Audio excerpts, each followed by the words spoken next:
한쪽 문이 닫히면 또 다른 문이 열린다, 이런 격언이 있습니다. 때로 우리는 이제 더 이상 갈 데도 없고 기댈 곳도 없고 붙잡을 희망조차 없는 그 지점에 서게 될 때가 있습니다. 내가 알고 있는 모든 문이 닫혀버렸고 내가 알고 있는 모든 길이 막혀버려서 정말 더 이상 갈 곳이 없다, 이렇게 느껴질 때가 있는 것이죠. 그럴 때면 세상은 이렇게 이야기합니다. 이쯤에서 포기해라. 다 끝났다. 이제 할 만큼 했으니 그만두어도 괜찮다. 더 이상 희망이 없다. 이렇게 이야기하죠. 하지만 하나님은 다 끝난 것 같은 바로 그 막다른 골목에서 또 다른 일을 시작하시는 그런 하나님이십니다. 문이 닫혀 있는 것 같지만 또 다른 문을 활짝 여시는 그런 하나님이시죠. 오늘부터 새벽마다 이제 사무엘상 말씀을 보게 될 텐데요. 이 사무엘상의 배경이 바로 그러합니다. 사람마다 자신의 소견에 옳은 대로 행했던 시대. 그래서 하나님의 말씀이 무너지고 도덕이 무너지고 신앙이 흐려지고 소망이 보이지 않던 사사시대의 끝자락에 와 있습니다. 아무것도 보이지 않는 어둠의 시간이죠. 영적으로 많이 무너진 시간입니다. 더 이상 희망이 없어 다 끝난 것처럼 보이는 그런 시대입니다. 하지만 여러분, 하나님은 그 어두운 시대 가운데 조용히 또 다른 시작을 준비하고 계셨습니다. 사무엘상은 바로 그 희망의 불씨가 어떻게 피어오르고 있는지, 하나님께서 어떻게 그 절망 가운데 희망을 꽃피우시는지, 어떻게 새로운 문을 활짝 여시는지 우리에게 보여주고 있는 것이지요. 혹시 이 시대가, 그리고 우리의 상황이 어둡게 느껴지십니까? 모든 문이 닫혀버린 것처럼 답답하고 모든 길이 막혀버린 것처럼 더 이상 길이 보이지 않습니까? 하지만 하나님은 그 속에서 새로운 일을 행하실 줄로 믿습니다. 우리를 다시 일으켜 세우실 것입니다. 그리고 그 위대한 시작은 바로 무명의 사람들로부터 시작하고 있습니다. 우리 1절 말씀 한번 보십시오. 1절 말씀 보시면 이렇게 이야기하고 있습니다. 에브라임 산지 라마다임 소빔에 에브라임 사람 엘가나라 하는 사람이 있었으니, 보시면 사무엘상은 이 엘가나라고 하는 사람의 족보로 시작하고 있습니다. 그러니까 사사시대에서 이 왕정시대로 넘어가는 이 과도기에 새로운 인물이 급부상하는데요, 바로 사무엘이죠. 이 사무엘의 아버지 엘가나의 이야기, 이 엘가나의 족보 이야기로 이 사무엘상이 시작하고 있습니다.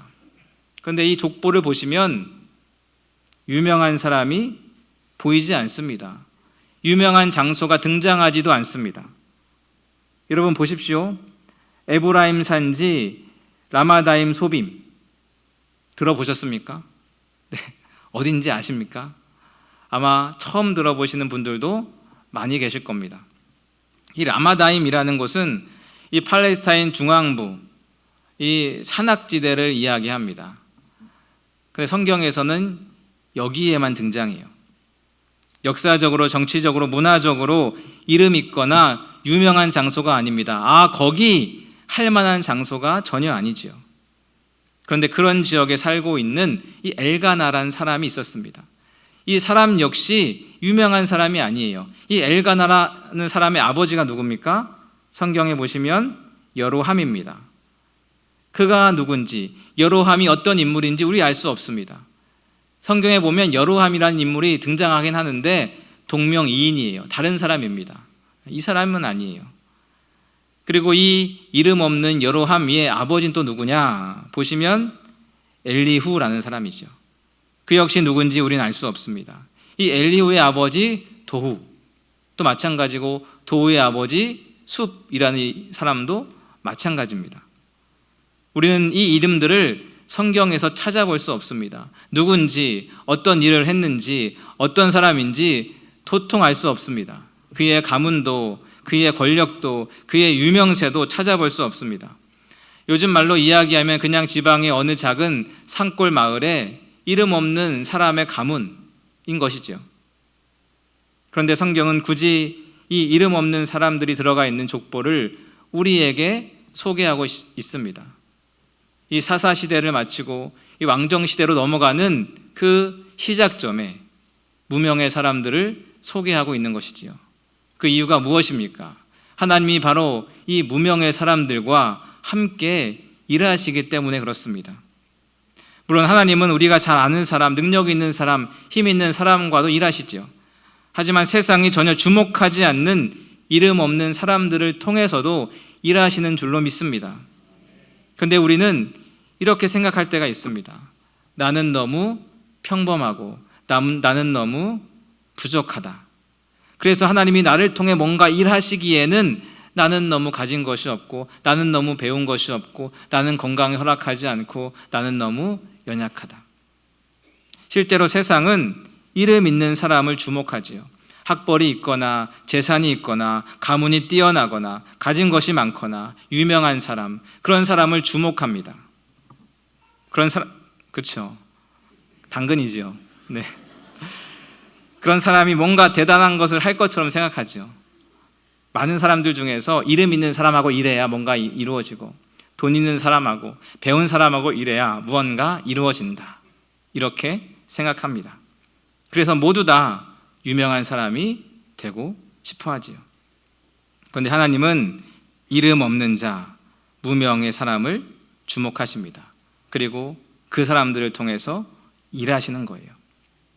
빛나지 않는 자리에서 사람들의 주목을 받지 못하고 눈물로 시간을 견디는 그 사람, 바로 그 자리에서 하나님은 새로운 역사를 만들어내고 있는 것이지요. 그래서 고린도전서 1장 27절은 이렇게 말씀하는데요. 우리 고린도전서 1장 27절 말씀 함께 읽겠습니다. 네, 고린도전서 1장 27절. 네, 우리 한번 찾아볼까요? 고린도전서 1장 27절 우리 화면 보시면서 함께 읽겠습니다. 시작. 그러나 하나님께서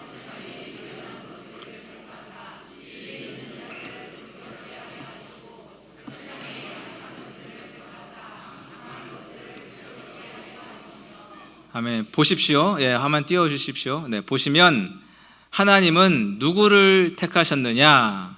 하나님은 누구를 택하셨습니까? 세상에 미련한 것들을 택하셨습니다. 그리고 또 누구를 택하셨습니까? 세상에 약한 것들을 택하셨습니다. 왜요? 하나님만 자랑되기 위해서요. 우리의 강함, 우리의 지식, 우리의 재물, 우리의 관계, 우리의 능력이 아니라 하나님만 자랑되기 위해서 연약한 자들을 택하신 것이죠. 여러분 미련하십니까? 여러분 약하십니까? 여러분 무명하십니까? 그렇다면 기뻐하십시오. 하나님이 여러분과 함께 일하실 것입니다. 세상은 지혜로운 자, 학식 있는 자, 유력한 자를 선호합니다. 그와 함께 일하려고 하죠. 하지만 하나님은 연약한 사람, 많이 배우지 못하고 건강이 좋지 못하고 너무나 연약한 그 사람과 함께 일하기를 원하십니다. 여러분 성경을 펼쳐보십시오. 하나님의 구원의 이야기는 많은 경우에 이름 없는 사람들로부터 시작합니다. 여러분 모세가 지도자가 되기 전에 그는 광야에 이름 없는 목자였습니다. 애굽에서 살인한 다음에 도망쳤습니다. 그래서 하루하루 양을 치며 살아가는 무명의 도망자였습니다. 그런데 하나님은 무명한 그를 불러 출애굽의 지도자로 세워주셨지요. 다윗도 마찬가지입니다. 다윗이 지금에야 이스라엘의 위대한 왕이라고 불림을 받지 왕이 되기 전에는 그저 한낱 목자에 불과했습니다. 그래서 사무엘이 왕을 세울 사람을 찾으러 왔을 때 아버지도 형들도 다윗을 소개할 생각조차 하지 못했습니다. 그는 그 정도로 무명한 사람이었고 자격이 되지 않는 사람이었습니다. 그런데 하나님은 그 무명의 소년에게 기름 부어 이스라엘 왕으로 삼아 주신 것이죠. 여러분 예수님의 12 제자를 보십시오. 그들 가운데 학자도 없었고 귀족도 없었고 종교 지도자도 없었습니다. 갈릴리의 어부였고 세리였고 무명의 청년들이었습니다. 예수님의 능력과 명성에 비하면 정말 그에 걸맞지 않은 사람들이었습니다. 그러나 예수님께서는 그 무명의 사람들을 선택하셨고 그들을 통해 이 세상이 완전히 뒤집혀지지 않습니까? 예수님께서 이 땅에 오실 때는 또 어땠습니까? 헤롯 궁도 아니었습니다. 예루살렘 성전도 아니었습니다. 작고 초라한 마을 베들레헴 그 말구유에서 전능하신 하나님의 아들이 태어났습니다. 아무도 주목하지 않았던 무명의 동네, 무명의 장소에서 예수님이 태어났습니다. 그리고 예수님이 태어났다라는 그 기쁜 소식을 누가 가장 먼저 들었습니까? 이름도 없는 목자들, 그들이 예수님의 복음을 가장 먼저 들었지요. 여러분, 이쯤 되면 우리가 깨달아야 할 진리가 있습니다. 하나님의 역사는 무명에서 시작된다라는 것입니다. 무명의 땅에서 무명의 사람들을 통해 하나님은 일하십니다. 사람들이 기대하지 않는 그 자리에서, 사람들이 기대하지 않는 그 사람들을 통해, 사람들이 기대하지 않는 그 방법으로 하나님은 일하시는 줄로 믿습니다. 오늘 본문에 등장하는 엘가나의 족보가 바로 그 사실을, 그러한 하나님의 일하심의 방식을 우리에게 알려주고 있는 것이죠. 여러분, 우리는 사실 유명해지기를 원합니다. 알려지기를 원합니다. 힘이 있어지기를 원합니다. 그래야 내가 무언가 할 수 있고, 그래야 우리가 무언가 이룰 수 있다고 생각하기 때문이죠. 그래서 우리는 유명한 사람들을 찾고 우리 스스로 유명해지기를 원합니다. 하지만 여러분, 유명해지지 않아도 괜찮습니다. 약해도 괜찮습니다. 세상이 알아주지 않아도 괜찮습니다. 하나님이 알아보시고 하나님이 부르시고 하나님이 사용하시면 그 인생은 하나님의 놀라운 역사 한가운데 서게 될 줄로 믿습니다. 그 인생은 하나님만을 자랑하는 그런 인생이 될 줄로 믿습니다. 여러분, 우리의 인생이 무명합니까? 우리의 가정을 사람들이 알아주지 않습니까? 우리의 자녀가 이름 없는 자리에 서 있습니까? 우리 교회가 세상의 스포트라이트를 받지 못합니까? 하지만 그 자리가 하나님이 역사하시는 자리라는 것을 기억하십시오. 그러니 사랑하는 여러분, 우리가 해야 할 일은 우리가 서 있는 그 무명의 자리에서 충실히 살아가는 것입니다. 내 자리가 얼마나 유명한가, 얼마나 많은 사람들이 알아주는가, 얼마나 힘 있는가, 그것이 중요한 게 아니고 내가 있는 내 자리에서 어떻게 순종하는가, 어떻게 하나님을 바라보는가, 어떻게 하나님을 붙잡고 기도하는가, 어떻게 하나님만을 자랑하는가, 그것이 중요하지 않겠습니까? 오늘도 무명의 길을 걷고 계신 여러분, 여러분이 계신 바로 그 자리가 하나님이 역사하시는 자리라는 것을 믿으십시오. 그래서 그 자리에서 하나님의 놀라운 역사를 경험하시는, 하나님만을 자랑하시는 우리 모두가 될 수 있기를 축복합니다. 그리고 이어지는 2절을 한번 보십시오. 우리 2절 말씀 우리 함께 읽겠습니다. 시작. 그에게 두 아내가 있었으니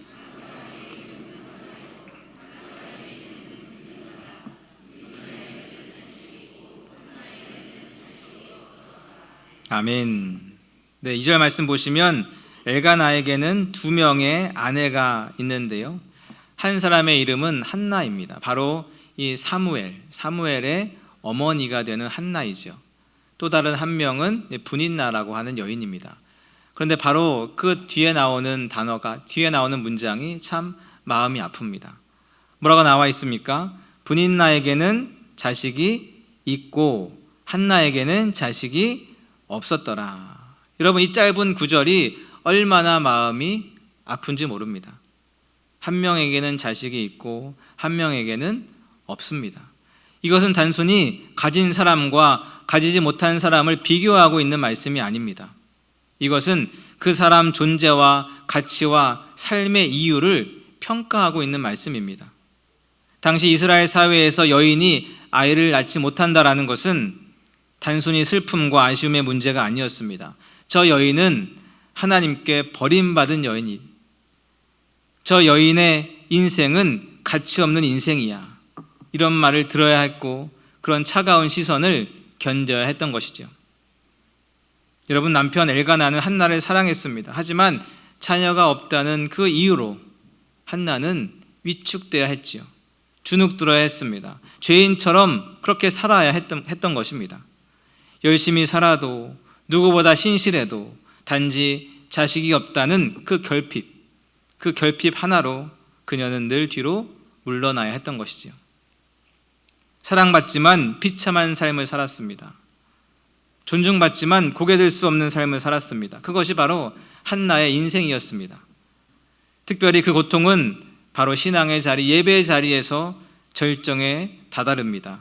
우리 1장 6절 한번 보십시오. 사무엘상 1장 6절 보시면 이렇게 되어 있습니다. 여호와께서 그에게 임신하지 못하게 하심으로 그의 적수인 분인나가 어떻게 합니까? 그를 심히 격분하게 하여 괴롭게 하더라. 아멘. 이 분인나라는 여인이 한나를 괴롭혀요. 못살게 굽니다. 그래서 7절 보십시오.